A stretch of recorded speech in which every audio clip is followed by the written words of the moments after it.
한국은행이 예상대로 이번 달 기준금리를 현 1.5%로 유지했습니다. 잠시 뒤 한국은행의 통화정책 방향 알아보겠습니다. 지난달 자동차 생산이 크게 늘면서 산업 생산이 석 달 만에 반등하고 투자도 늘었습니다. 하지만 소비가 2개월 연속으로 줄었고 또 현재와 미래 경기 전망 역시 동반으로 하락했습니다. 일본이 수출 규제 시작 2달여 만에 반도체 핵심 소재인 불화수소의 수출을 허가해줬습니다. 정부는 일희일비할 상황이 아니라면서 수출 규제 철회가 근본적이라는 입장을 유지했습니다. SK이노베이션이 배터리 사업 특허 침해를 이유로 LG화학과 LG전자를 미국 법원에 제소하기로 했습니다. 지난 4월 LG화학 소송에 맞대응하는 성격인데 양대 배터리 공룡 간 전쟁에 다시 불이 붙었습니다. 이상 이 시각 주요 뉴스입니다.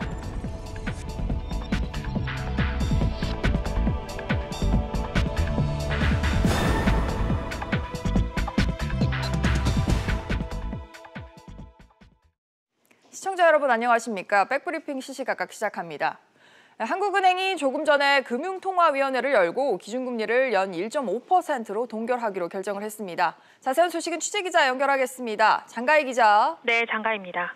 네, 당초에 금리가 인하될 수도 있을 거라는 소수의 전망이 있기도 했었는데 잠시 숨고르기에 들어간 모습이네요. 네, 조금 전 한국은행이 기준금리를 1.5%로 동결했습니다. 한은은 지난달 회의에서 시장 예상을 뒤엎고 기준금리를 연 1.75%에서 1.5%로 0.25%포인트 인하했는데요. 미중 무역 분쟁과 일본의 수출 규제 등 대외 악재로 경제 불확실성이 커지면서 선제적 조치를 단행한 겁니다. 이 때문에 2번 연속 하향하기보다는 이번엔 금리 인하 효과를 지켜보자는 의견이 우세했던 것으로 보입니다. 미국 연방준비제도가 금리 인하 속도를 조절할 것이라는 관측도 동결에 힘을 실은 것으로 보입니다. 네, 그렇다고는 해도 대외 경제 여건이 계속해서 나빠지고 있죠. 한은이 추가 금리 인하를 시사하진 않았습니까? 네, 이주열 한은 총재는 국내 경제 성장세가 완만할 것으로 예상되는 가운데 수요 측면에서 물가 상승 압력이 낮은 수준에 머물 것으로 전망돼 통화정책의 완화 기조를 유지해 갈 것이라고 언급했습니다. 또한 미중 무역 분쟁, 주요국 경기와 통화정책 변화, 가계부채 증가세 등도 주의 깊게 살펴보겠다고 전했습니다. 미국과 중국의 무역 갈등이 관세 보복전으로 비화할 경우 대외 불확실성은 한층 증폭되고 글로벌 경기 침체 우려가 확산할 것이란 가능성이 있는데요. 이 때문에 시장 전문가들은 오는 10월 16일로 예정된 다음 금통위에서 한은이 추가 인하 카드를 꺼낼 것이라고 전망했습니다. 다만 이미 금리가 낮은 수준이라 추가 인하 효과를 내기는 어렵다는 관측도 나옵니다. SBS CNBC 장가입니다. 침체일로였던 산업 생산과 투자가 지난달 반등했습니다. 자동차와 석유화학 부분이 큰 역할을 했는데요. 다만 소비는 2달 연속으로 하락을 했다고 합니다. 취재기자 연결해보죠. 신윤철 기자. 네, 신윤철입니다. 네, 지난달에 산업 생산과 투자 성적표 어떻게 나왔습니까? 네, 통계청이 발표한 산업활동 동향에 따르면 지난달 전 산업생산지수는 한 달 전보다 1.2% 증가했습니다. 지난 5월과 6월 2달 연속 감소세를 보이다가 이번에 반등한 것입니다.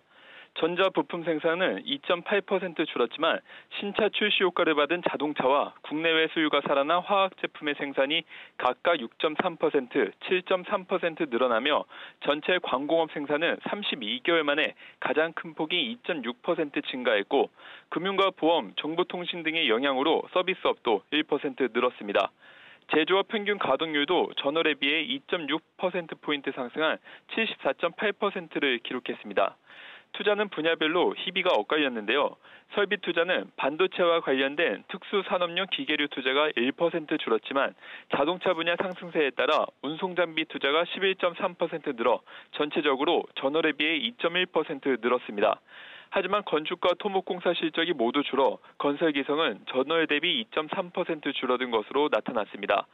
소비를 보여주는 소매 판매액은 올해 상대적으로 약한 더위로 에어컨 등 가전제품과 의복 등의 수요가 줄어 0.9% 감소해 2달 연속 하락했습니다. 네, 그런데 생산과 투자가 늘기는 했지만 현재 경기 상황이나 앞으로 경기에 대한 전망은 여전히 불투명하다고요.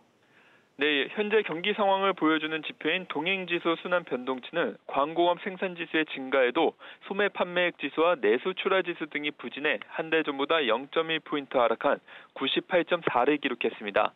앞으로 경기를 예측하는 지표 역시 건설 수지에 소비자 기대 지수 등이 감소한 영향으로 0.3포인트 떨어진 97.6입니다.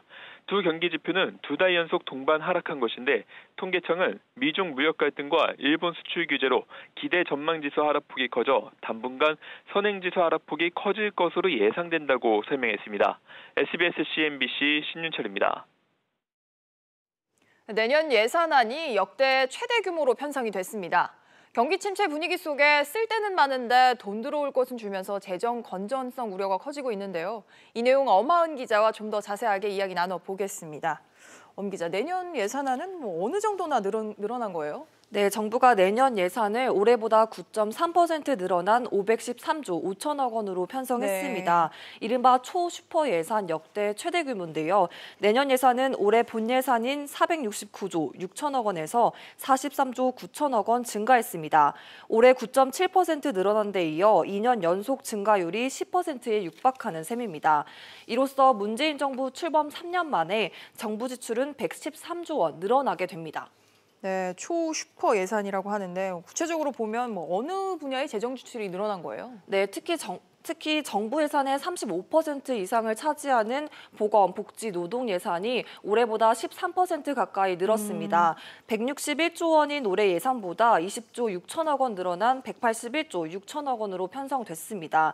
복지와 일자리 증가액이 전체 예산 증가액의 절반을 차지했는데요. 이 중 일자리 사업에 올해보다 21.3% 늘어난 25조 8천억 원이 측정됐습니다. 네, 이렇게 씀씀이가 커진다면 문제는 정부가 걷어들일 수입이 아닐까요? 네, 내년 국가 총 수입액은 482조 원으로 예상됩니다. 네. 내년 국세 수입은 10년 만에 처음으로 감소하면서 올해보다 2조 8천억 원 줄어든 292억 원으로 예상되는데요. 특히 법인세 수입이 올해보다 14조 8천억 원 이상 줄어 64조 4천억 원에 그칠 것으로 추산됩니다.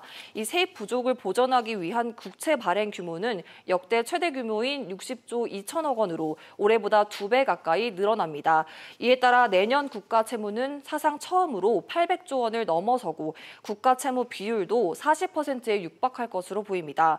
관리재정 수지 적자도 GDP의 3.6%인 72조 1천억 원으로 사상 최대치를 기록할 전망입니다. 씀씀이는 커지는데 수입은 늘지 않으면서 재정 건전성이 빠르게 악화될 것으로 우려됩니다. 그러니까 정리해보면 정부가 내년에 쓸 돈보다 걷어들일 돈이 적고 그래서 국채를 발행하고 그럼 채무 비율이 올라가는데 이거에 대해서 정부는 국가 채무가 우려할 수준이 아니다라고 선을 그었어요. 네, 홍남기 경제부총리는 내년도 예산안 브리핑 자리에서 내년 국가 채무 비율 39.8%는 선진국들의 국가 채무 비율과 비교하면 결코 우려할 수준이 아니다라고 말했습니다. 네. 실제로 경제개발기구 회원국 평균인 110.9%와 비교하면 우리나라의 국가 채무 비율은 상대적으로 양호한 수준인데요. 하지만 문제는 국가 채무 증가 속도가 매우 빠르다는 점입니다. 국가 채무는 지난 2010년 400조 원을 넘긴 이후 4년 만인 2014년 527조 원을 기록했습니다. 이후 2년 만에 600조 원을 넘어섰고 지난 2018년엔 700조를 돌파했는데 내년에 다시 800조를 넘어서게 됩니다. 이 속도라면 2022년에는 국가 채무가 970조 6천억 원을 기록하고 이듬해인 오는 2023년에는 1061조 3천억까지 치솟을 전망입니다. 네, 내년도 예산안 소식과 또 재정 건전성에 대해서 짚어봤습니다. 엄 기자 고생했습니다. 네, 일본이 수출 규제 조치 시행 이후 처음으로 반도체 제조의 핵심 소재인 불화수소의 수출을 허가를 했습니다. 이런 가운데 문재인 대통령이 일본 정부에 유화적인 메시지를 냈는데요. 하지만 외교 당국자들 간 이견차는 여전해 보입니다. 취재기자 연결해보죠. 오정인 기자. 네, 오정인입니다. 네, 일본의 불화수소 수출 허가 이거 언제 나온 겁니까? 네, 산업통상자원부와 업계에 따르면 일본 경제산업성은 어제 한국으로의 불화수소 수출 한 건을 허가했습니다. 허가를 받은 불화수소는 삼성전자가 요청한 물량으로 알려졌는데요. 일본 정부는 반도체 3개 핵심 소재의 수출 규제를 시행 중입니다. 불화수소는 이번이 첫 수출 허가입니다. 이에 대해 일본 정부가 안보상 신뢰관계 훼손을 이유로 수출 규제를 시행한 만큼 WTO 제소 등에 대비해 명분 쌓기용이라는 해석이 나옵니다. 네, 이런 가운데 문 대통령은 일본 정부에 또 한 번 유화적인 메시지를 보냈어요. 네, 문재인 대통령은 태국 언론과의 서면 인터뷰에서 일본이 언제라도 대화와 협력의 장으로 나온다면 기꺼이 손을 잡고 협력할 것이라고 밝혔습니다. 한국 정부는 대화를 통해 외교적으로 문제를 해결하고자 한다는 뜻을 내놨습니다. 아세안 순방을 불과 이틀 앞둔 상황에서 대화를 통해 일본과의 관계를 개선하겠다는 강한 의지를 보인 것으로 풀이됩니다. 네, 앞서 어제였죠. 한일 외교 당국자들이 만났는데 혹시 양국 간의 입장 변화가 있었습니까? 네, 한일 외교국장들이 어제 서울에서 만났는데요. 우리 정부는 양국 수출 문제에 대해 대화가 재개돼야 한다고 강조했지만 일본은 강제징용 문제 해결이 먼저라고 주장했습니다. 또다시 입장차만 확인한 데 그친 겁니다. 이런 가운데 어제 인천 송도에서 한중일 문화관광 장관 회담도 열렸는데요. 이 자리에서 한일 문화장관 양자 회담도 진행됐습니다. 두 장관은 한일 문화교류와 협력을 지속해야 한다는 데 뜻을 모으고 이 같은 한일 교류와 한중일 3국 교류 방안을 담은 인천 선언문을 오늘 발표할 예정입니다. SBS CNBC 오정인입니다. 다음 소식입니다. LG화학과 SK이노베이션 간의 2차 전지 배터리 소송전이 국내와 해외 모두에서 격화될 것으로 보입니다. SK이노베이션이 미국에서 배터리 특허를 침해했다면서 LG화학과 또 LG전자에 대한 소송을 제기할 계획인데요. 취재기자 연결해서 알아보겠습니다. 윤지혜 기자. 네, 윤지혜입니다. 네, LG화학이 이미 미국에서 SK이노베이션에 대한 글로벌 특허 소송을 진행을 하고 있죠. 그럼 이번에 보면 SK가 반격에 나선 거네요. 네, 맞습니다. SK이노베이션은 오늘 LG화학과 미국 내 자회사인 LG화학 미시간을 미국 국제무역위원회 ITC와 연방법원에 그리고 LG전자도 연방법원에 제소한다고 밝혔습니다. 특이한 점은 LG전자도 소송 대상에 포함된 건데요. 이에 대해 SK이노베이션은 LG전자가 LG화학으로부터 배터리셀을 공급받아서 배터리를 자동차 회사에 판매하고 있기 때문이라고 설명했습니다. 앞서 LG화학은 지난 4월 배터리 핵심 인력을 빼가 영업비밀을 침해했다면서 SK이노베이션을 상대로 미국 ITC와 델라웨어 지방법원 소송을 제기한 바 있습니다.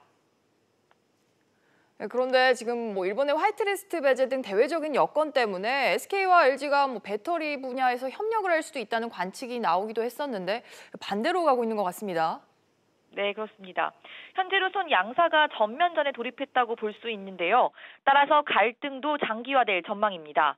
LG화학은 최근 SK이노베이션과 소송에 대비해 전열을 가다듬고 있습니다. 글로벌 2위 규모의 미국계 로펌으로 법률 대리인을 교체한 건데요. 이에 대해서 지난 6월 SK이노베이션은 LG화학을 상대로 하는 명예훼손 혐의 손해배상 청구 소송을 제기하면서 국내에서도 법적 다툼을 벌어지고 있습니다. SBS CNBC 윤지혜입니다. 구광모 LG 회장이 소재와 부품 또 장비 분야의 경쟁력 강화에 적극 나섰습니다. 이를 위해서 인재 챙기기에 속도를 내고 있다고 하는데요. 이 소식도 취재기자 연결해보죠. 서주영 기자. 네, 서주연입니다. 네, 구광모 회장이 자동차 배터리 등 미래 먹거리와 관련해서 소재 부품 산업 점검에 나섰다고요? 네, 그렇습니다. 구광모 회장은 어제 대전에 있는 LG화학기술연구원에 방문해 차세대 소재 부품 개발 상황을 점검했습니다. 구 회장은 3세대 전기차용 배터리, 솔루블 OLED 등 미래 성장을 위한 기술을 살펴봤습니다. 또 소재 부품 연구 개발 R&D 과제별 현황과 전략 등을 점검했습니다. 네, 아무래도 최근 일본 수출 규제 등 상황이 이런 행보에 영향을 준 거죠? 네, 그렇습니다. 구 회장은 지난달 초 일본의 반도체, 디스플레이 핵심 소재 수출 규제 이후 그룹의 미래 기술 개발 현장을 잇따라 점검을 했는데요. 기술 선도 경영을 부쩍 강화하고 있다는 분석이 나오고 있습니다. 특히 이 분야에 관련한 우수한 인재 영입과 육성에도 적극 나서고 있다면서요? 네, 구 회장은 지난 2월과 4월에 한국과 미국에서 석박사급 우수 인재 유치에 적극 나섰습니다. 또 LG의 R&D 심장부인 서울 마곡 LG 사이언스 파크는 수차례 방문해서 연구원들과 함께 주요 제품 개발 현황을 점검했습니다. 이번에 대전 LG화학 기술연구원을 찾은 것도 전기차 배터리 등 그룹 핵심 연구 인력에 대한 격려 차원으로 해석되고 있습니다. SBS CNBC 서주연입니다. LG 디스플레이가 중국 광저우에 대형 올레드 패널 공장을 완공하고 본격 생산에 들어갔습니다. LG 디스플레이는 어제 중국 광저우시 첨단기술산업개발구에서 LG 디스플레이와 광저우 개발구가 합작한 LGD 하이테크 차이나의 8.5세대 올레드 패널 공장 준공식을 열었습니다. LG 디스플레이는 광저우 공장의 생산량을 월 6만 장 수준에서 오는 2021년까지 월 9만 장까지 끌어올릴 계획입니다.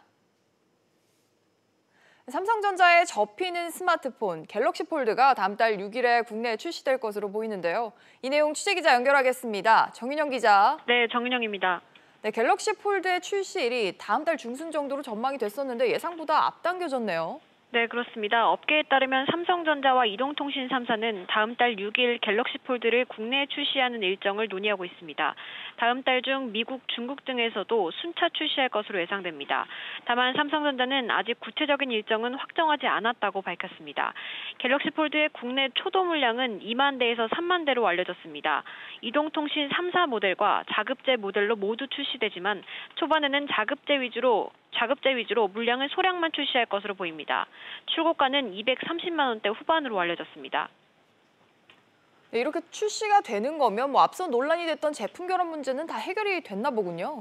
네, 삼성전자는 제품을 개선했고 엄격한 테스트로 유효성도 검증했다고 지난달 밝혔습니다. 접었다 폈다 하는 제품 특성상 외부 이물질이 들어가지 않도록 구조를 보강했다는 것입니다. 경첩 상하단에 보호캡을 새롭게 적용해 내구성도 강화했습니다. 또 화면 보호막을 임의로 제거할 수 없도록 개선했습니다. SBS CNBC 정윤영입니다. 애플이 아이폰 신형을 발표하는 행사 초대장을 언론에 보낸 것으로 알려졌습니다. 미국 언론에 따르면 애플은 특별 이벤트의 구체적인 내용을 밝히진 않았지만 신작 아이폰 11을 발표하는 자리가 될 것으로 예상됩니다. 미국 CNBC는 아이폰 XR 차기작과 아이폰 XS 등 3개 모델이 출시될 것으로 전망했습니다. 대한항공이 다음 달부터 자율 복장제를 시행합니다. 어떤 소식인지 취재기자 연결하겠습니다. 이한나 기자. 네, 이한나입니다. 네, 앞으로는 대한항공 직원들이 각자 원하는 옷을 입고 원하는 복장으로 출근을 할 수 있게 됐다고요? 네, 대한항공이 다음 달부터 전 임직원을 대상으로 전면 자율복장 제도를 도입합니다. 다양한 복장을 허용하지만 시간과 장소, 상황에 맞는 복장을 착용하도록 권유할 계획입니다. 대한항공은 지난 4월 조원태 한진그룹 회장이 취임한 뒤 여름철만 시행하던 노타이 근무를 연중 노타이 근무로 확대하기도 했습니다. 그러면 승무원이나 지상직 근무 요원들도 제복을 입지 않는 건가요? 아닙니다. 승무원이나 공항 접객 요원들은 지금처럼 근무할 때 유니폼을 입습니다. 그 외 직원들의 복장이 자율화되는 겁니다. 해외 지역 근무자는 국가별 문화와 관습, 기후 등을 고려해 지역 본부의 재량에 맡깁니다. 네, 이제 대한항공을 마지막으로 모든 항공사에 자율복장이 도입된 거라고요. 네, 그렇습니다. 아시아나항공은 지난해 10월부터 일반직 임직원의 복장을 비즈니스 캐주얼에서 자율복장으로 전면 개편했습니다. 저비용 항공사들은 대형 항공사들보다 자율화의 폭이 더 넓은데요. TA항공은 지난해 5월 승무원 두발 자율화를 시작했습니다. 쪽머리와 단발머리만 허용해온 항공업계의 관행을 처음으로 깨서 주목을 받았습니다. SBS CNBC 이한나입니다. 금융감독원이 최근 증권사의 IT 부분 검사를 진행을 하고 있는데요. SK와 한화투자증권에 이어서 유안타증권의 IT 부분에 대해서도 강도 높은 조사를 벌인 것으로 확인이 됐습니다. 이 내용 단독 취재한 김성현 기자 연결하겠습니다. 김 기자, 금감원이 유안타증권에 대해서 구체적으로 어떤 내용을 검사한 겁니까? 네, 금감원은 유안타증권의 IT 핀테크 프로그램에 대한 검사를 지난주부터 어제까지 약 2주 동안 실시했는데요. 증권사 프로그램의 절차와 통제가 제대로 이뤄지고 있는지를 집중 검사한 것으로 알려졌습니다. 금감원에 따르면 이번 IT 검사는 3년 만에 정기적으로 실시하는 부문 검사라는 설명입니다. 앞서 금감원은 지난 4월 금융 IT 핀테크 감독 검사 업무 설명회를 통해 IT 부문 검사를 미리 예고한 바 있습니다. 네, 그런데 금감원이 앞서 다른 증권사에 대해서도 IT 검사를 실시하지 않았습니까? 이게 어떤 맥락이 있는 겁니까? 네, 금감원은 유안타증권의 검사에 앞서서 하나투자증권과 SK증권에 대해서도 IT 부문 검사를 실시했는데요. 두 증권사 모두 IT 업무에 외주 업무를 쓰는 이른바 아웃소싱을 하고 있는 것으로 금감원은 아웃소싱 운영 실태에 대해서 집중적으로 검사한 것으로 알려졌습니다. 금감원은 종합검사 차원의 검사는 아니며 올해 IT 부문 검사 계획에 선정된 증권사를 중심으로 검사를 진행하는 것이라는 입장입니다. 아무래도 지난해에 이어 올해까지 증권사 프로그램 관련 전산 사고가 잇따라 발생하고 있어 금감원도 예의주시하고 있는데요. 특히 올해 상반기에만 KB증권과 미래에셋대우, 유진투자증권 세 곳에서 전산장애가 발생하면서 투자자들이 큰 피해를 입은 바 있습니다. SBS CNBC 김성현입니다. 서울시가 전기택시 보급을 확대하기 위해서 올해 모두 3,000대 전기택시 구매를 지원한다는 방침인데요. 택시기사들과 사업자들은 시큰둥한 반응을 보이고 있다고 합니다. 취재기자 연결해서 자세한 상황 알아보겠습니다. 김정현 기자. 네, 김정현입니다. 네, 서울시가 신청을 받고는 있는데 막상 신청 사업자가 많지는 않다고요? 네, 서울시가 이번 주부터 전기택시 구매 지원 신청을 받기 시작했는데요. 대당 1,800만 원의 보조금을 받을 수 있는데도 신청하는 사업자들이 많지 않은 것으로 알려졌습니다. 무엇보다 보조금을 받아도 여전히 2, 3천만 원의 비용이 발생하고 수리 유지 비용도 만만치 않기 때문인데요. 보급 목록에 있는 차량들은 20만 킬로미터 이상을 달리면 배터리 성능이 떨어져 교체해야 하는데 이 배터리 교체 비용이 2천만 원가량 들어갑니다. 또 20만 킬로미터면 하루 평균 300에서 400킬로미터를 운행하는 택시의 경우 2년 남짓 운행 후 배터리 교체 주기가 돌아온다는 부담이 있습니다. 네, 또 전기차 몰고 다니시는 분들 최대 관심사 중 하나가 바로 충전시설이지 않습니까? 인프라 측면에서 걸림돌은 없을까요? 네, 개인 택시의 경우 하루 평균 220km, 법인 택시의 경우 440km를 달리는데요. 보급 목록에 있는 차량들의 한 번 충전으로 갈 수 있는 거리는 200에서 400km입니다. 에어컨이나 히터를 틀 경우 이 주행 거리는 절반까지도 줄어들게 되는데요. 이때 충전 문제가 발생합니다. 이 충전에는 완속 충전기로 7, 8시간, 급속 충전기로 3, 40분의 충전 시간이 걸리는데요. 서울 시내 급속 충전기는 250여 개뿐이다 보니 충전소까지 찾아가는데도 시간이 걸립니다. 영업시간에 따라 하루 벌이가 결정되는 택시기사로서는 부담이 따를 수밖에 없는 건데요. 이렇다 보니 지난 상반기에 전기택시 보조급 지급 건수는 441대에 그쳤고 이 가운데 법인 택시는 60대에 불과했습니다. 이대로라면 올해 3,000대 지원 목표는 달성이 어려울 전망입니다. SBS CNBC 김정현입니다. 중국이 다음 달 1일 정오부터 미국에 맞불 관세를 예고했습니다. 중국 언론 등에 따르면 중국 국무원 관세세칙위원회는 지난 23일 발표한 미국산 상품 관세 추징에 관한 공시를 예정대로 시행한다고 발표했습니다. 이에 따라 모레부터 미국산 5,078개 품목, 750억 달러치의 상품에 대해서 각각 10%와 5%의 관세가 부과됩니다. 오는 12월 15일부터는 미국산 자동차와 부속품에 대해서도 각각 25%와 5%의 관세를 부과할 예정입니다.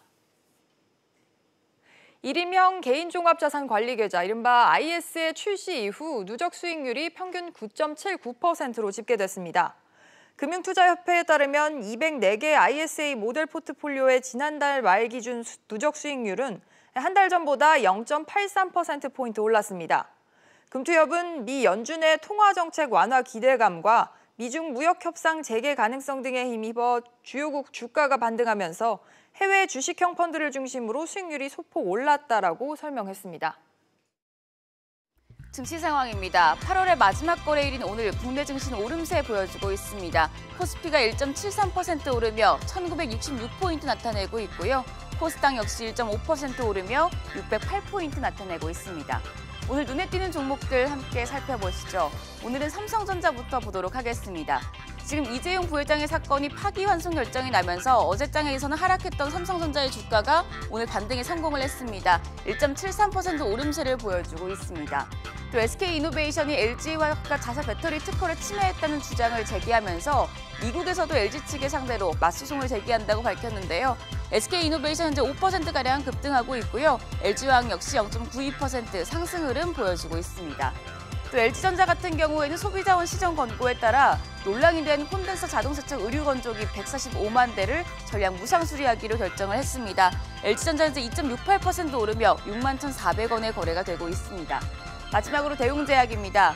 메디톡스가 진행하고 있는 보톡스 도용 의혹 소송에서 대웅제약이 자사 의혹의 보톡스 제재 균주가 메디톡스와 다르다는 것을 입증했다고 합니다. 대웅제약 오늘 8.57% 오르며 17만 1,000원에 거래되고 있습니다. 지금까지 증시 상황이었습니다. 뉴스 마칩니다. 시청해주신 여러분 고맙습니다.